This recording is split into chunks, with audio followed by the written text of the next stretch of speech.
Hello there, welcome to In My Opinion for Forgive Me Father.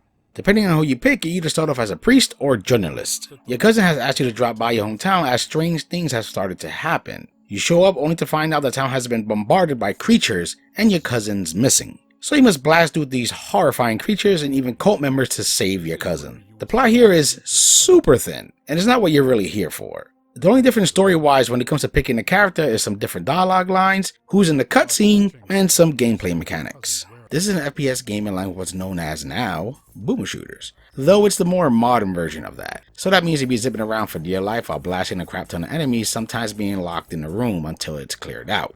Your loadout while blasting will be things like a pistol, shotgun, SMG, plasma rifle, and more. I played this on hard and I found the controls to be nice and responsive, which leads to some incredible fun. The game starts off kind of easy, but it quickly will start to test your FPS skills with the insane amount of enemies it can throw at you. You best learn how to bob and weave, and I can say I died a few times at the more hectic moments. There's something called the madness mechanic in the game, which is as you kill enemies one after another, you notice the screen get darker, and the purple meter on the bottom right fills up with your madness. What's great about this is as it rises, so there's destructive power, with the drawback being it gets harder to see. If you stop killing enemies, it does go back down. And another way to fill it up is by picking up alcohol that's just lying around, like the health, armor, and ammo pickups. The game does have safe spots in the form of a drunk guy, and they ain't spread thin either, so you don't lose much time if you die and shouldn't get frustrated. The other things that make the gunplay such a blast is, well, the guns and your special powers. This is mainly because of your skill tree in which you can earn experience the more you kill, and once you level up, you get a point. And you can spend these points whenever you feel like it. Each weapon usually has two routes which can turn them into different types of weapons, with different advantages and disadvantages. The shotgun, which is already powerful, can take the route to become more powerful, with more bullets sprayed, and this route also leads to a health upgrade. Or you can instead turn it into some pulsing shotgun that while you won't get a health upgrade, you can make it so that bullets bounce everywhere, adding more hits, then upgrading it even more, adding more bouncing bullets and damage. Your SMG become more stable and stronger, or you can straight up turn it into a grenade launcher which does crazy damage. Seriously, I think this is the most powerful weapon in the game, or at least one of them. Your pistol can become less accurate, but now you have dual wielding pistols, or you can get an upgrade to make it more accurate and faster. While the guns are the same no matter the character you pick, the big difference is the powers. Well, there are at least 3 out of 4 of them. They both have a stun move, be it a camera or holy water. The priest has a book that makes him invulnerable for a certain time, a healing cross, and infinite ammo for a short time. The journalist has a sword that does good damage and heals, a voodoo doll that hurts everyone around her, and her last one is slow-mo. Just like the weapons, these have an upgrade path, though just one, which basically makes them stronger. I played with both characters and I personally prefer the priest powers. Now you can't just spam these powers as each has a set cap of uses, and will go down after every use. And to get those uses back, you have to kill a certain amount of enemies. So there is some strategy to using your powers. Also, you don't start off with all your powers, instead you get them one at a time. But you won't have to wait too long before having them all. If for some reason you're not loving the upgrade paths you picked, you get a reset point each time you fully complete a world, aka beating the boss. So the game allows you to experiment a bit.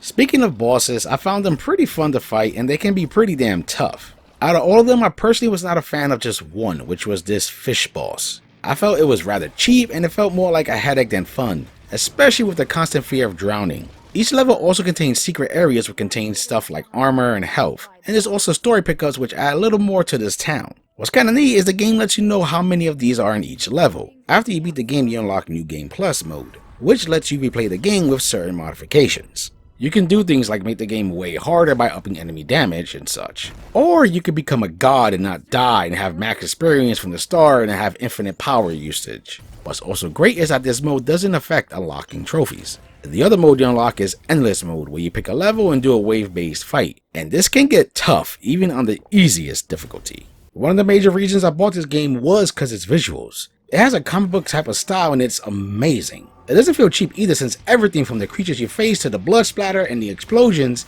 is kept in that style. Speaking of the enemies, their designs are great and grotesque. There's even a funny little moment when you blast a zombie's head off, since afterwards they will just plop a brand new one right on. The bosses as well are a standout. The levels themselves also have a lot of character, be it a hotel, rooftop, hospital, or some otherworldly plane.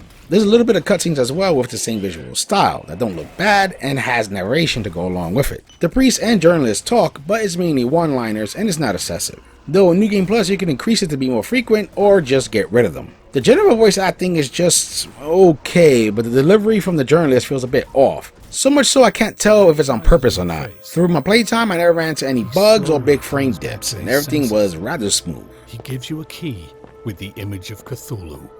You will open the gates of darkness with it. He directs you to the hills outside the city.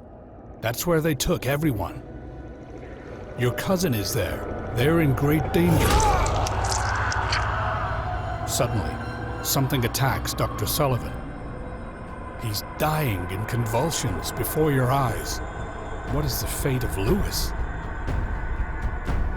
I had a really good time with this one. Though the plot is paper thin, the gameplay is really fast and fun, and it's a visual violent treat. It took me around 9 hours to beat the game with plenty of deaths and near deaths.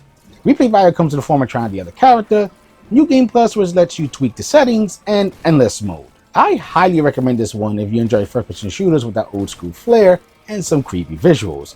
And I think you wouldn't be able to forgive yourself if you don't at least give it a try. I hope you enjoy my thoughts on this game, and for gamer's sake, keep gaming.